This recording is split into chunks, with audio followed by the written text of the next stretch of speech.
السلام علیکم ورحمۃ اللہ وبرکاتہ۔ پیارے بھائیوں اور بہنوں، آج ہم ایک ایسے موضوع پر بات کریں گے جو ہر نوجوان کی زندگی سے تعلق رکھتا ہے۔ نوجوانی زندگی کا وہ دور ہے جس میں انسان کے فیصلے اس کے پورے مستقبل پر اثر ڈالتے ہیں۔ اگر یہی وقت اللہ کی اطاعت، علم اور نیک اعمال میں گزر جائے تو دنیا آخرت دونوں سنور سکتی ہیں۔ نوجوانی اللہ کی ایک عظیم نعمت ہے۔ اللہ تعالیٰ نے انسان کو طاقت، عقل اور صلاحیت عطا کی ہے، اور یہ سب نوجوانی میں اپنے عروج پر ہوتے ہیں۔ آپ صلی اللہ علیہ وآلہ وسلم نے فرمایا، قیامت کے دن انسان میں سے اس کی جوانی کے بارے میں سوال ہوگا، اسے کس کام میں گزارا؟ اس کا مطلب یہ ہے کہ ہماری جوانی صرف تفریح یا وقت گزارنے کے لیے نہیں ہے، بلکہ اللہ کی رضا حاصل کرنے کے لیے بھی ایک امانت ہے۔ قرآن میں نوجوانی کی مثال۔ قرآن مجید میں کئی نیک نوجوانوں کا ذکر ملتا ہے۔ حضرت یوسف نے جوانی میں گناہ سے بچنے کو ترجیح دی اور اللہ نے انہیں عزت عطا فرمائی۔ اصحاب کہف چند نوجوان تھے جنہوں نے اللہ پر ایمان کی خاطر ہر مشکل برداشت کی۔ اللہ نے ان کا ذکر قرآن میں ہمیشہ کے لیے محفوظ کر دیا۔ یہ مثالیں ہمیں سکھاتی ہیں کہ عمر چھوٹی ہو یا بڑی، اللہ کے نزدیک اصل اہمیت ایمان اور نیک عمل کی ہے۔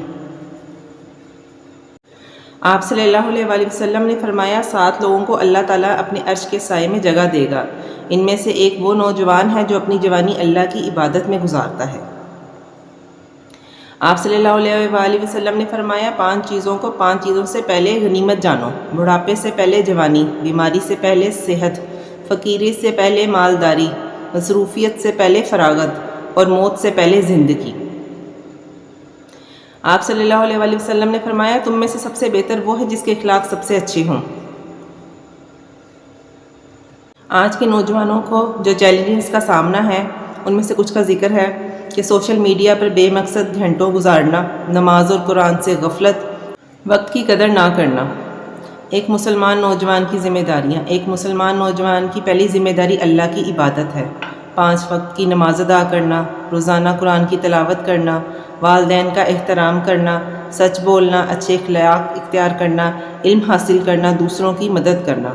آپ صلی اللہ علیہ وآلہ وسلم نے فرمایا، تم میں سے بہتر وہ ہے جس کے اخلاق سب سے بہتر ہوں۔ سوشل میڈیا خود برا نہیں، لیکن اس کا غلط استعمال نقصان دہ ہو سکتا ہے۔ اگر ہم اسی سوشل میڈیا پر قرآن، حدیث، علم، اچھی باتیں اور مفید معلومات سیکھیں اور پھیلائیں تو یہی وقت ہمارے لیے صدقہ جاریہ بھی بن سکتا ہے۔ ہر نوجوان کو خود سے سوال کرنا چاہیے، کیا میری پوسٹیں اللہ کو پسند آئیں گی؟ کیا میرا وقت صحیح جگہ خرچ ہو رہا ہے؟ کامیاب نوجوان کون ہے؟ اللہ سے مضبوط تعلق قائم کریں، نماز کبھی نہ چھوڑیں، روزانہ کچھ وقت قرآن کے لیے نکالیں، اچھے دوست بنائیں، اپنے والدین کی خدمت کریں، اپنے وقت کی قدر کریں، ہر دن ایک نیا اچھا کام کریں۔ پیارے بھائی اور بہنوں، نوجوانی ہمیشہ نہیں رہتی، ایک دن ہم سب کو اللہ تعالیٰ کے سامنے حاضر ہونا ہے۔